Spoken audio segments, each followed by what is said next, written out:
सुप्रभात। मैं हूं जोगेंद्र राणा। आज हम जिस आध्यात्मिक विषय पर चर्चा कर रहे हैं वह है शरीर व्यवस्था। शरीर व्यवस्था। शरीर समस्त साधनाओं का आदि साधन है। सब प्रकार के धर्मानुष्ठानों और लोक परलोक की समस्त साधनाओं का आदि साधन ही नहीं, आदि मूल और मुख्य आधार प्रत्येक मनुष्य का अपना शरीर ही है। शरीर के बिना ना आत्म साधना संभव है, ना परिवार साधना, ना समाज साधना, ना राष्ट्र साधना, ना विश्वास साधना, विश्व साधना। अतः साधना पथ पर आरूढ़ प्रत्येक साधक के लिए परम आवश्यक है कि वो अपने शरीर को सदा निरोग, स्वस्थ, सुदृढ़, सूक्ष्म, सुंदर और अनुशासित रखे। अब सात्विक आहार, खान पान, सात्विक विहार, सात्विक निद्रा, मिताचार और मनोयोग, निरोगता के ये 5 अचूक साधन। क्या? सात्विक आहार, सात्विक विहार, सात्विक निद्रा, मिताचार और मनोयोग। निरोगता के ये 5 अचूक साधन हैं। तो खान पान के लिए सुनिश्चित समय होना चाहिए। प्रातःकाल यथा ऋतु दुग्ध या छाछ का सेवन निरोगता के लिए बहुत उपयुक्त है। साय भोजन यदि सूर्यास्त से पूर्व किया जाए तो निरोगता संपादन में जहां बड़ा लाभ होगा और ब्रह्मचर्य की पालना में भी बड़ी सहायता मिलेगी।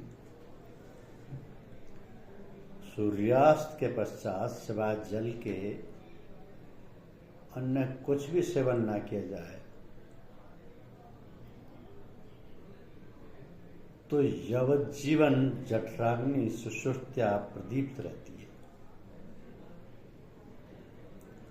भोजन के विषय में ये बात सदा स्मरण रखनी चाहिए कि किसी भी पेय, दुग्ध, छाछ आदि के सेवन के उपरांत कम से कम 1 घंटे तक दोबारा किसी भी पेय अथवा खाद्य का सेवन न करना चाहिए। एवं एक बार भोजन करने के उपरांत कम से कम 6 घंटे तक दोबारा भोजन नहीं किया जाए। भोजन के उपरांत दुग्धादि सेवन करना हो तो भोजन करने के कम से कम 3 घंटे बाद किया जाए। भोजन सदा सात्विक और ताजा हो। यथासंभव घी, मक्खन, फल, साग, सब्जियों का भी सेवन किया जाए। तो भोजन की मात्रा सबके लिए समान नहीं हो सकती। भोजन उतनी मात्रा में किया जाए कि भोजन करने के उपरांत उदर यानी तना भरा हुआ प्रतीत ना होकर कुछ खाली प्रतीत हो। शरीर में आलस्य ना हो, फुर्ती हो, प्रकृति में भारीपन ना होकर हल्कापन हो। प्रत्येक साधक को अपने शरीर व श्रम के अनुसार प्रत्येक समय के पेय व भोजन की मात्रा निश्चित कर लेनी चाहिए। अपने दैनिक खान पान का समय भी निश्चित कर लेना चाहिए। तो भोजन का समय प्रसन्नता और निश्चिंतता होनी चाहिए। भोजन और भजन में शीघ्रता करने से लाभ की अपेक्षा हानि अधिक होती है। भोजन और भजन दोनों ही कार्य हमेशा बड़ी शांति यानी निहायत इत्मीनान के साथ करने चाहिए। पेय को जितना धीरे पिया जाएगा और भोजन के प्रत्येक ग्रास को जितना चबाकर निगला जाएगा निरोगता के लिए उतना ही अधिक उपादेय होगा। तो प्रत्येक वस्तु का सुरोचकता के साथ सेवन कीजिए। भोजन बनाने तथा भोजन करने का स्थान अतिशय शुद्ध और पवित्र हो। भोजन करते समय कोई अटपटी, गंदी, घिनौनी वस्तु अथवा क्रूर या क्रूर प्राणी आंखों के सामने ना हो। भोजन करते समय किसी की निंदा, शिकायत, चुगली या अश्लील वार्ता कदापि ना करें।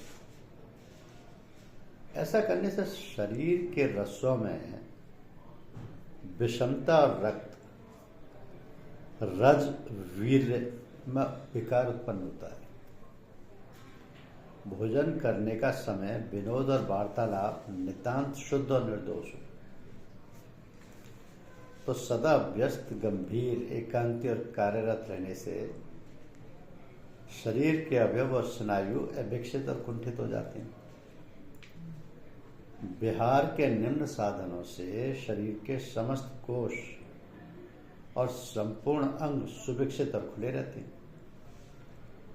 तो सतत विकास से ही शरीर में संपूर्णता संपादन होती है और शारीरिक संपूर्णता के बिना किसी भी सुसाधना में संसिद्धि प्राप्त नहीं हो सकती। ध्यान रहे कि आहार के समान विहार भी नितांत सात्विक, नियमित, मित और संयमित होना चाहिए। भ्रमण, प्रातःकाल का भ्रमण अमृतोपम है। भ्रमण सदा सर्वदा प्रातःकाल में ही करना चाहिए। जाते आते प्राय भ्रमण न्यून से न्यून 2 मील का, अधिक से अधिक 4 मील का पर्याप्त होता है। जल के किनारे अथवा उद्यान, पर्वत या जल में भ्रमण करना परम उपयोगी है।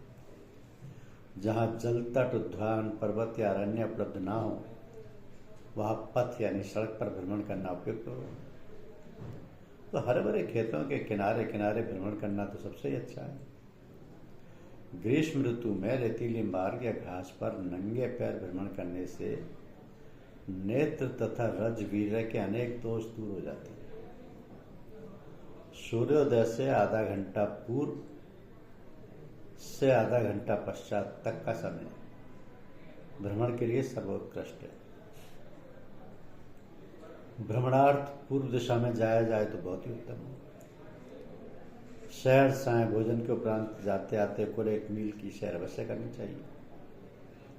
विनोद मानव प्रकृति की स्वस्थता के लिए नितांत आवश्यक है। विशेषतः साधक अथवा योगी के लिए विनोदशीलता दुर्गम घाटियों को सहजतया पार कराने वाली है। किंतु स्मरण रहे कि विनोद सदा शुद्ध, सात्विक, सरल, शिक्षाप्रद, उद्बोधक, शांतिप्रद तथा समाधानकारक हो। यथावकाश और यथासमय दर्शनीय दृश्यों का अवलोकन करें। प्राकृत तथा कलात्मक दृश्यों के दर्शन से शरीर के आंतरिक संस्थानों का प्रचुर विकास और संवर्धन होता है। देश विदेशों के दर्शनीय और ऐतिहासिक स्थानों के अवलोकन से ज्ञान, विवेक और औदार्य की भी वृद्धि होती है। तो जलीय, पर्वतीय और अरण्यकीय दृश्यों के अवलोकन से बड़ी प्रफुल्लता तथा बड़ा आराम मिलता है। सदा प्रसन्न अथवा संतुष्ट रहना परम योग है। संतुष्ट, संततः योगी सदा संतुष्ट प्रसन्न रहता है। सम अवस्था का नाम ही प्रसन्नता अथवा संतोष है। मस्तिष्क के संतुलन और हृदय की स्थिरता सदा बनाए रखने से प्रसन्नता का अभ्यास हो जाता है। तो थोड़ा प्रयत्न करने से ही अंततः संतोष और प्रसन्नता की सिद्धि हो सकती है। हंसना जीवन ब्यूटी है। हास्य से रोग और जीर्णता दूर भागते हैं। यथा अवसर समयोचित दिल खोलकर हंसना चाहिए। होठों पर मुस्कान दिव्य सदा ही अटखेलियां करती रहे, ऐसा अभ्यास कीजिए।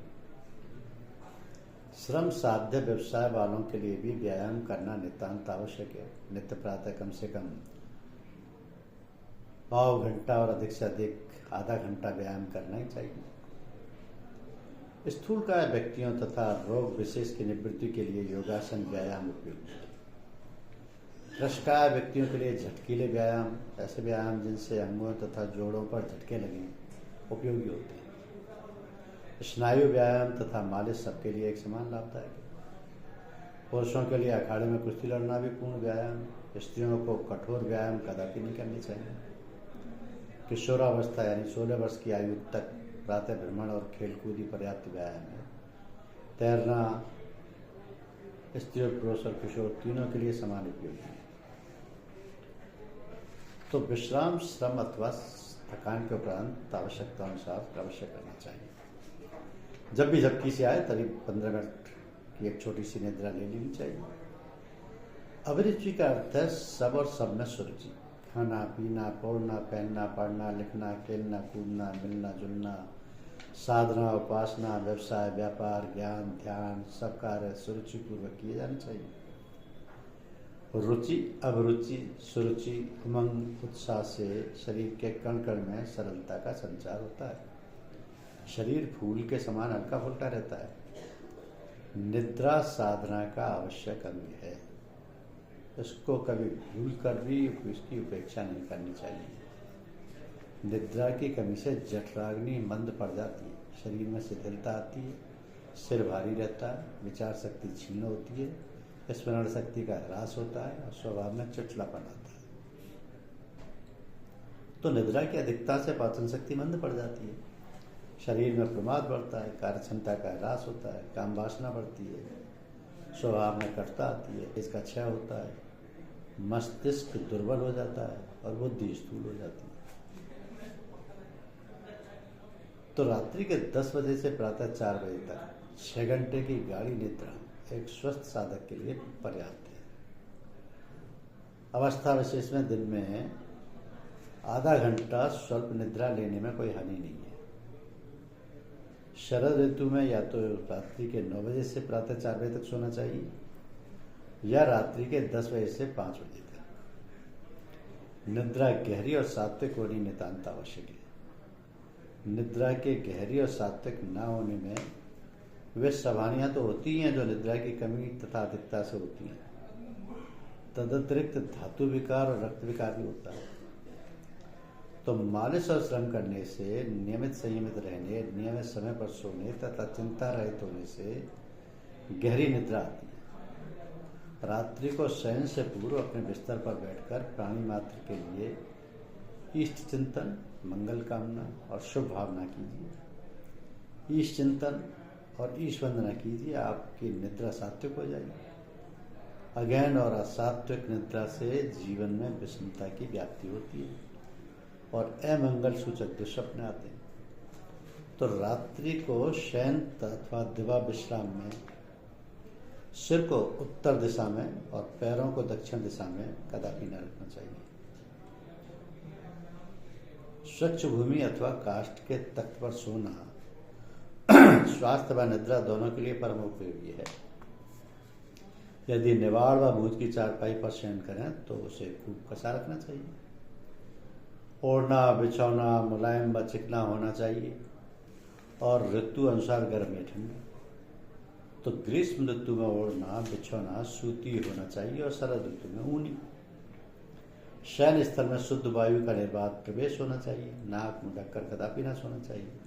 मक्खी मच्छरों से बचने के लिए नाक मुंह ढकने की आवश्यकता हो तो इस कार्य के लिए पतला और झीना मच्छरदानी के जैसा वस्त्र काम में लाना चाहिए।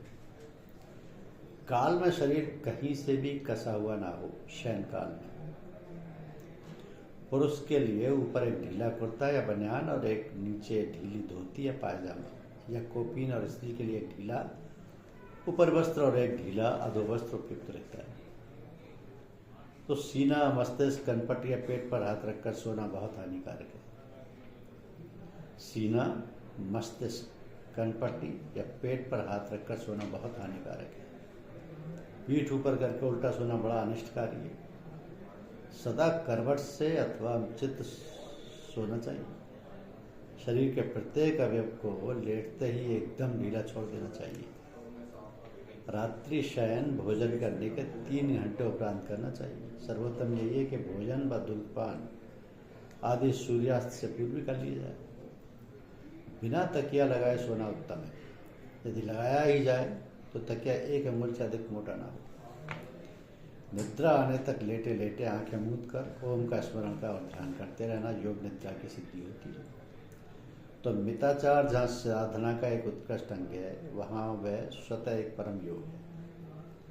साधक हृदयंगम कर लें कि मिताचार परम योग है, मिताचार योग का आधार है, मिताचार योग का तनु है, मिताचार योग का मूर्धा है, मिताचार योग का केंद्र बिंदु है।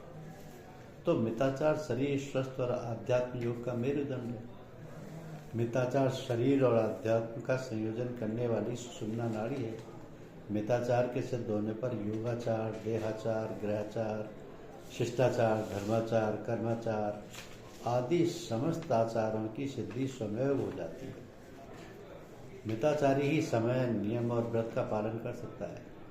मिताचार का यथार्थ तथ्य पर्यायवाची शब्द किसी भी भाषा में ज्ञात नहीं होता। मिताचार का पूर्णतः पर्यायवाची केवल एक शब्द वेद में है और वह है ऋतु। तो वेद का ऋतु शब्द अनेक अर्थवाची है, किंतु ऋतु का मुख्यार्थ मिताचार ही है। मित धनाचार और ऋतु धनाचार, संतुलित आचार। तो साधक का प्रत्येक आचार व्यवहार संतुलित होना चाहिए। ऐसा करने से शारीरिक क्षति तथा मानसिक ह्रास नहीं होता और जीवन सुखी, शांति, प्रसन्न रहता है, जिससे आयु सुदीर्घ रहती है। तो जिस प्रकार अति अधिकता सर्वत्र वर्जनीय है, उसी प्रकार अतिशय न्यूनता भी सर्वत्र वर्जनीय है। साधक को सदा मितमार्गी होना चाहिए। साधक की प्रत्येक चेष्टा, प्रत्येक गति, प्रत्येक प्रगति नियमित होनी चाहिए। अति अधिकता और अतिशय न्यूनता दोनों समान है। अति न्यूनता भी अति आचार है, अत्याचार अभिशाप है, मिताचार सर्वश्रेष्ठ वरदान है। किसी महात्मा ने प्रश्न किया कि महाराज प्रतिदिन कितने घंटे सोना चाहिए? तो महात्मा ने सत्संगियों में से एक से पूछा, तुम्हारे विचार से प्रतिदिन कितने घंटे सोना चाहिए? उत्तर मिला 8 घंटे।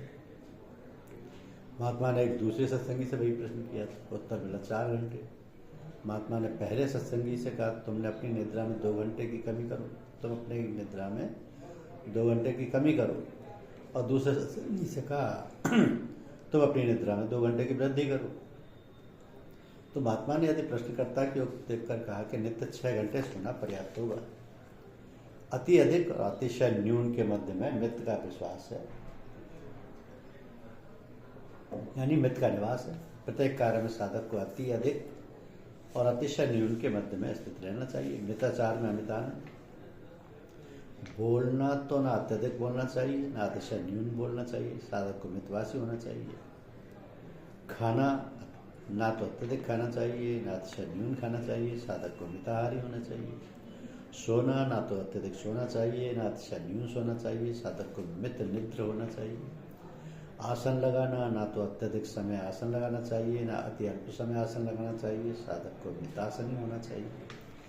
ध्यान करना ना तो अत्यधिक ध्यान करना चाहिए, ना अतिशय न्यून ध्यान करना चाहिए। योगी को मित ध्यानी होना चाहिए। व्यायाम करना, साधक को मित व्यायामी होना चाहिए। कार्य करना, साधक को मित कर्मी होना चाहिए। तो साधक को सदा स्मरण रखना चाहिए कि अति आचार सर्वत्र वर्जनीय है और मिताचार सर्वत्र विहित है।